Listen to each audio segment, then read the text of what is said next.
Ejjew noħolqu tolleranza zero għall-alkohol, m'hemmx għalfejn tixrob biex tieħu gost. U dan l-appell ewlieni tal-Caritas kif nediet numru ta' proposti għal policy nazzjonali tal-alkohol. Kemm jista' jkun nippromuovu zero tolerance għall-alkohol.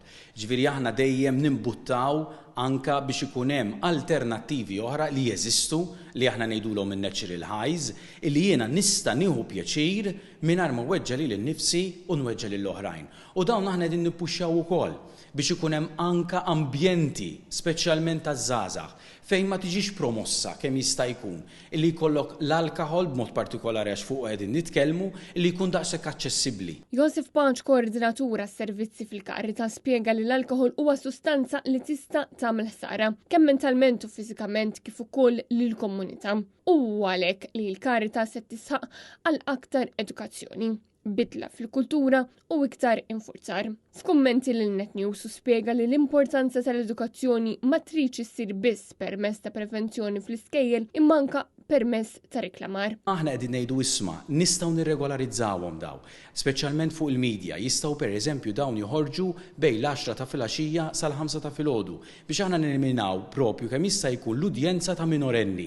Għax aħna nafu li l-abbuż tal-alkohol qiegħed ukoll fil-minorenni, dan qiegħed joħroġ ukoll anka minn daw l-aħħar li rajna l-aċċidenti ta' traffiku anka minn minorenni. Qal li dan kollu jista' jkun possibbli permezz ta' tibdil fil-kultura. Hekk kif il-Maltin u l-Awċin naturalment jgħixu f'kultura mediterranja fejn jekk m'hemmx alkohol m'hemmx festi u tiġijiet. Iżda Joseph Paċ sostna li l-Caritas temmen li dan mhux il-każ. Inti tista' tieħu pjaċir mingħajr alkohol, tista' tieħu pjaċir mingħajr ma tweġġa' lilek innifsek u anke tista' tweġġa' lill-oħrajn.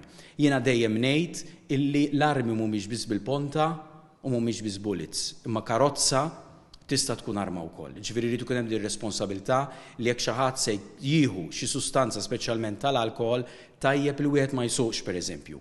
Imma mhux biss fuq is-sewqan u traffiku għax forsi dal-aħħar fil-medja din nagħtu iktar insistenza lejn l-alkohol u sustanzi fuq l-aċċidenti. Però aċċidenti jistgħu jsiru wkoll anke fuq il-postijiet tax-xogħol. Ġifieri jekk jiena qiegħed naħdem fil-kostruzzjoni u fil-break pereżempju ħadd xi alkohol pereżempju jew hekk.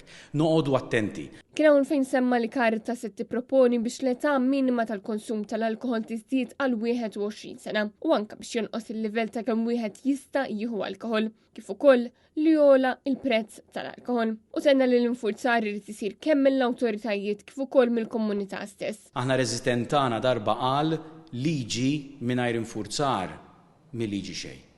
Ġifieri meta titkellem fuq infurzar qed nitkellem fuq infurzar kemm mill-awtoritajiet li jsir aktar b'mod aktar frekwenti il-breathalyzer speċjalment meta jkollok inċidenti ta' traffiku fejn iweġġa' xi ħadd, imma wkoll isir ukoll il-breathalyzer anke b'mod okkażjonali. Però b'infurzar ukoll qegħdin nitkellmu anke min-naħa tal-komunità. Il-komunità wkoll għandha tgħin dal-infurzar jekk kienet nara xi minorenni pereżempju qiegħed jixtri l-alkohol tajjeb li ngħidulu. Pajjiżna hawn ħafna postijiet fejn wieħed jista' jfittex l-għajnuna minħabba l-ġlieda kontra l-vizzi fosthom Caritas, l-Oasi, is-Setqa u numru ta' NGOs varji.